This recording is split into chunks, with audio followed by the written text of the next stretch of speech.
लोकसभा चुनाव जैसे जैसे आगे बढ़ रहा है वैसे वैसे बड़ी चुनावी रैलियों की तैयारियां भी राजनीतिक दलों ने करना शुरू कर दिया है। लेकिन इन बड़ी रैलियों को लेकर चुनाव आयोग ने दिशा निर्देश भी जारी कर दिए हैं। चुनाव आयोग द्वारा जारी दिशा निर्देशों के अनुसार जो भी बड़ी रैलियां होंगी उनमें अगर प्रत्याशी का होर्डिंग, पोस्टर या फिर अन्य प्रकार की प्रचार सामग्री इस्तेमाल की जाती है तो फिर उस रैली का सारा खर्च प्रत्याशी के खाते में जोड़ा जाएगा। निर्वाचन अधिकारी मंडी अपूर्व देवगन ने जानकारी देते हुए बताया कि स्टार प्रचारकों द्वारा आयोजित की जाने वाली ऐसी किसी भी रैली का खर्च उस प्रत्याशी के खाते में जोड़ा जाता है जिसमें उस प्रत्याशी के लिए प्रचार किया जा रहा है। उन्होंने बताया कि यह जानकारी सभी प्रत्याशियों को दे दी गई है।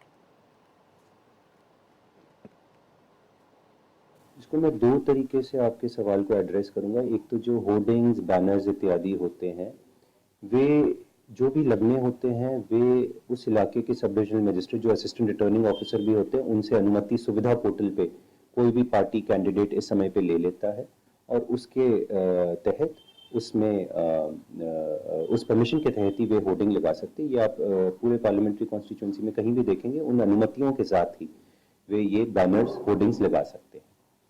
कोई भी चीज़ किसी रैली के दौरान अगर किसी कैंडिडेट खास के बारे में प्रचार हो रहा है, चाहे उनके बैनर लगे हैं, चाहे पोस्टर, फोटो, चाहे वे खुद मौजूद हैं या उनका नाम लिया जा रहा है, किसी के फेवर में अगर हो रहा है तो ये खर्चा कैंडिडेट को जोड़ा जाता है। To put it very simply, अगर इसको मैं बड़े सिंपल शब्दों में, कोई भी एक्टिविटी जो किसी कैंडिडेट के लिए हो रही है, चाहे रैली है किसी कैंडिडेट के फेवर में, चाहे मौखिक रूप से उसके फेवर में बोला जा रहा है वोट के लिए, चाहे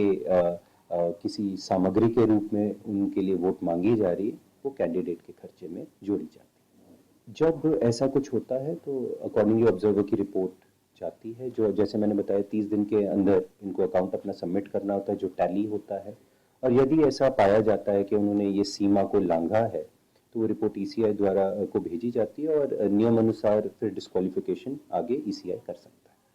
वहाँ पे हमारी टीम मौजूद रहती है, उनकी परमिशन के साथ ये रैली होती है और वे रिकॉर्ड करते हैं कि किस प्रकार का, कितनी गाड़ियाँ उधर इस्तेमाल हो रही हैं,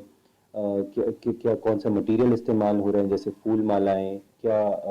अगर स्नैक्स, चाय वगैरह परोसा जा रहा है वो सब क्या है, क्या अन्य सामग्री यूज़ हो रही है। साथ ही में जो आज के इस चुनावी दौर में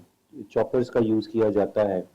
स्टार कैंपेनर्स द्वारा, कैंडिडेट्स द्वारा, तो उस पर भी इसी प्रकार से उसका भी खर्चा हमारी टीम द्वारा वीडियो सर्वेलेंस के माध्यम से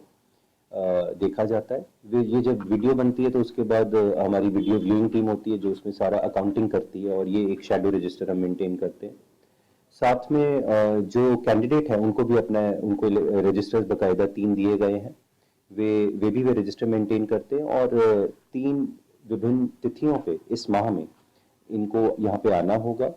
यहाँ पे एक्सपेंडिचर ऑब्जर्वर ईसीआई के मौजूद हैं, उनके समक्ष अपना खर्चा रखना होगा जो कंपेयर होगा शैडो रजिस्टर से। तो ये सारी डिटेल्स उनको बताई थी